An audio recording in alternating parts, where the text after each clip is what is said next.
let it bounce.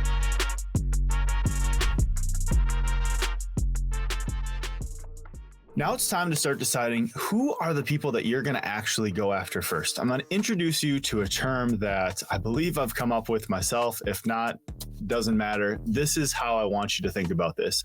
I want you to think about SME-dium partners. Now, when I say SME-dium, no, I'm not talking about the size of my shirt. Thank you very much. What I'm actually talking about is subject matter expert medium-sized partners, SME-diums. What I mean by this is, well, let's take a step back. There's really two different ways that you can look at this. You can look at going after the volume play, where you go after as many people as possible. And then there's the other option where you go after the white whale accounts, the really, really big opportunities.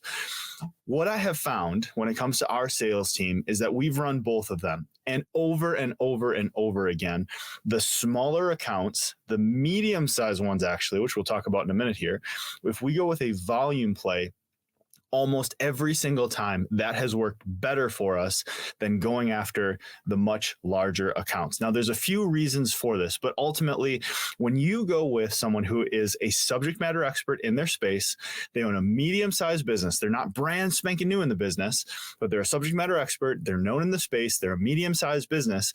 What you end up having is you have someone who already understands how business works, but they're much more nimble. They give the ability to be more bought in. They're a trusted resource for their customers. So they've been doing this for long enough that they're that trusted resource. They're the subject matter expert. They're the go-to person, but they are not the type of person that has an enormous business with tons of red tape.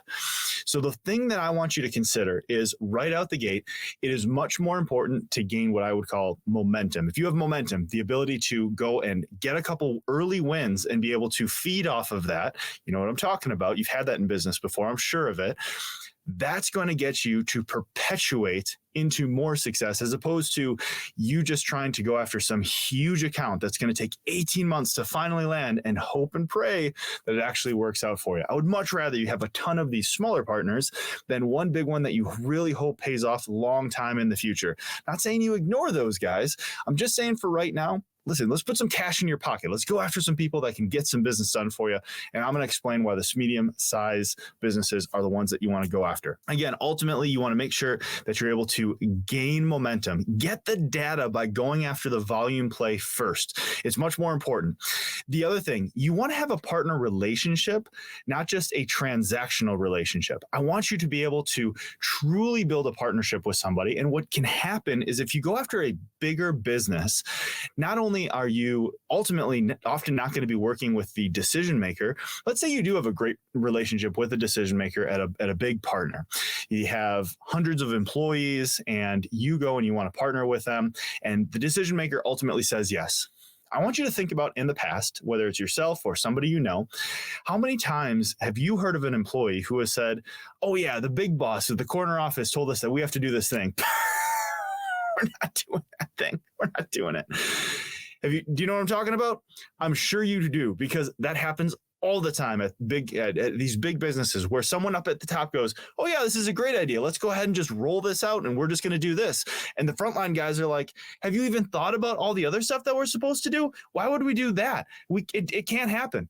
So the logistics of it, when you have a bigger business, can oftentimes be difficult. Or the other thing is, maybe you've got a bunch of these frontline guys that you're friends with, but now the guy upstairs who is the big decision maker, now you have to get that ball rolling too. And you have to get all these pieces that need to work together from multiple departments.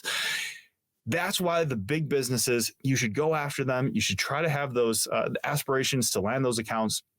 But in my opinion, don't fall into the trap, something that we fell victim to ourselves of, man, if we just landed this one big account, it would change everything for us. Well, sure, maybe it does, and that would be great. In the meantime, why don't you go and make sure that you can pay your bills? And so that's why we're going to start with these medium-sized businesses. You're going to start these relationships that are very, very strong, and you're going to be able to continue working with the people who day to day are also working with the customer, so that they are also more incentivized to be able to take that customer and bring bring them to you.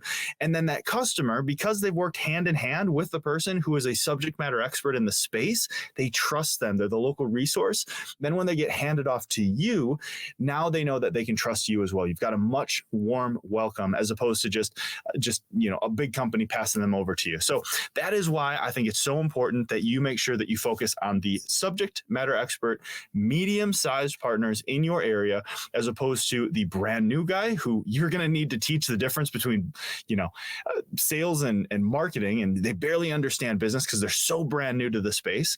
And also the very, very large accounts fall somewhere in the middle. Someone who has very, very good touch points with their customers. They are very well known. They're the subject matter expert that you still can get a little bit of that. Hey, if they're working with that guy, I trust them. I will give them a shot. They definitely can't be bad. I'm going to give them an opportunity. Those are the types of partners that you want. The other thing is you want to look for a growing middle-sized business. Now, there are the one-offs. Sometimes you have those businesses that it's the one guy who's been doing it forever. He's extremely well known. He's maybe got a couple of employees, but he is the go-to person. He doesn't even have a business card or do any ads or marketing because people just come to him and he has to approve even working with you. Okay, fine. If you can go after that person, that's great. But more often than not, what I think you're going to find is you want to find these middle-sized businesses that have a growth trajectory. They've got someone at the forefront that's really trying to drive that business growth. They're the subject matter expert we keep talking about, and maybe they do have those few employees, but it's not just like they're comfortable with where they're at. You want someone that's going to continue to grow. In my opinion, I think one of the best things that you could ever get is actually having a testimonial where 2, 3, 10 years down the road, pick the time frame, doesn't matter, you're able to talk about how from the moment of your partnership starting with this other person, that both of your businesses have doubled in size.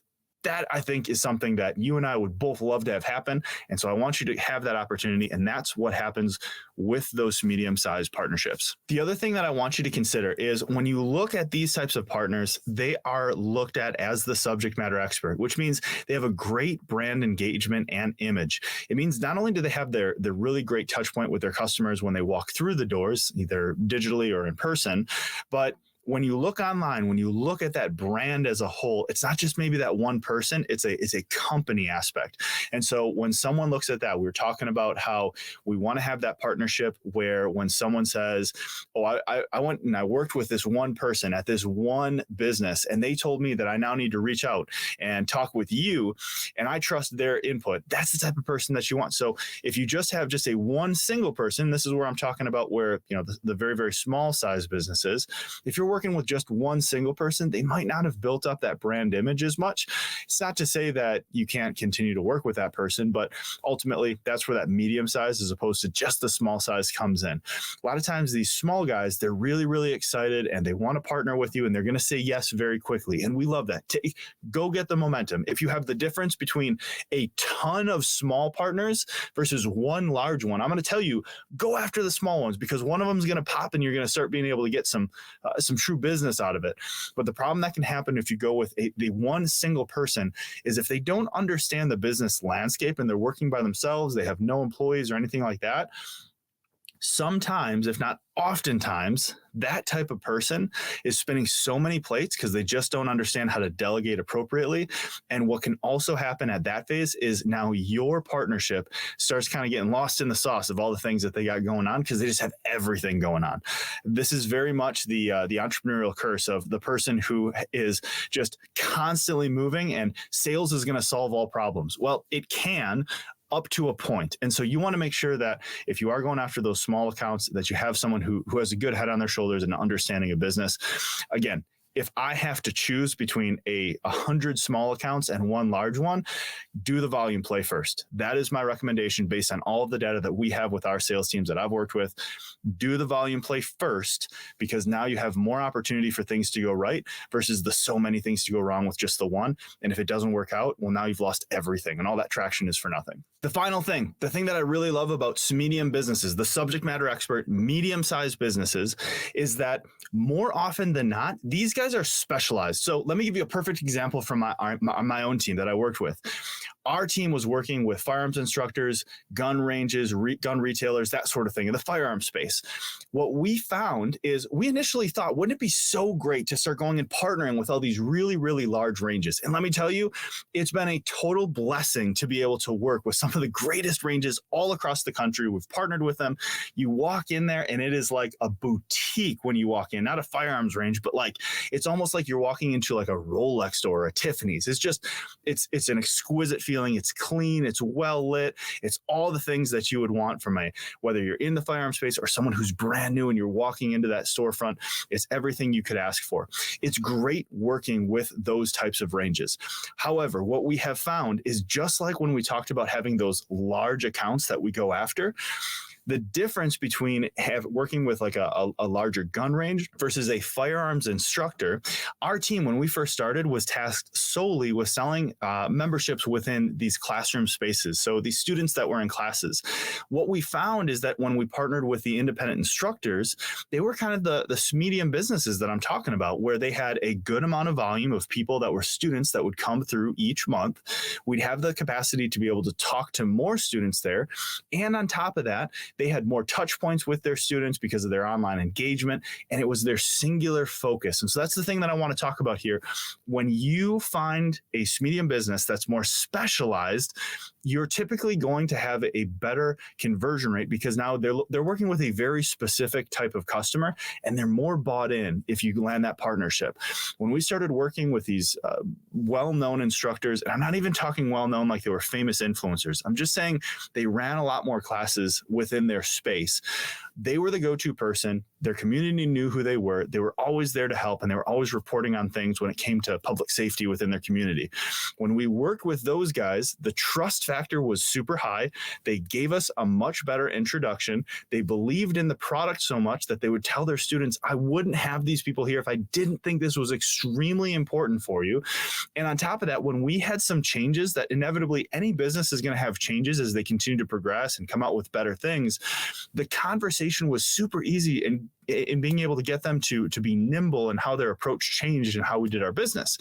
For example, at one point we made a change where instead of paying on conversion rate, the way that the insurance worked with our product, we now were only able to pay based on the amount of leads that we got in front of. And so we just had to have that conversation of how we needed these instructors to give us an introduction based on insurance compliance and all of that. And it was really, really easy for some of our best instructors because they just got it. They were very nimble. They were subject matter experts, and they were like, totally get it. And for you, because we had the relationship, they're like, we'll make it happen. So our sales reps had great conversations, made it super simple there. On the other hand, in some of the larger businesses, the problem that we would run into is that, yeah, they would have the amount of students that would come through, but they'd have 5, 6, 7 different instructors. So that's now 5, 6, 7 different relationships that we have to have outside of the owner, who we also needed to have the relationship because you're not going to walk into their classroom without having a yes from them. And then finally, they've got all these other things that were going on that made it where, yes, we were important to them and their business, but we weren't the most important because everything was the most important. They had retail guys, they had special orders, they had gunsmiths, they had all these other things that were going on. And so for us as a vendor, just coming into their classrooms, yeah, that was important and that was great, but it was not the main thing. Whereas with these subject matter expert, these SME-dium instructors, those guys were totally bought in. We had a much higher conversion rate.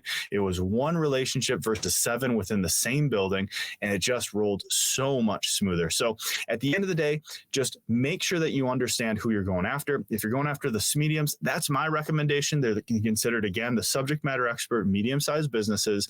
You're not going to have to worry about explaining how business works to them and as much like how margin and all that stuff that's just, you don't want to have to walk into a partnership where you have to handhold how to do business before you actually get to the business.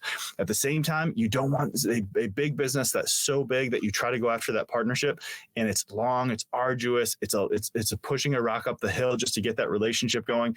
And then after that, the person who makes the decision is not the people who are actually going to execute on it. And so that's something to consider as well.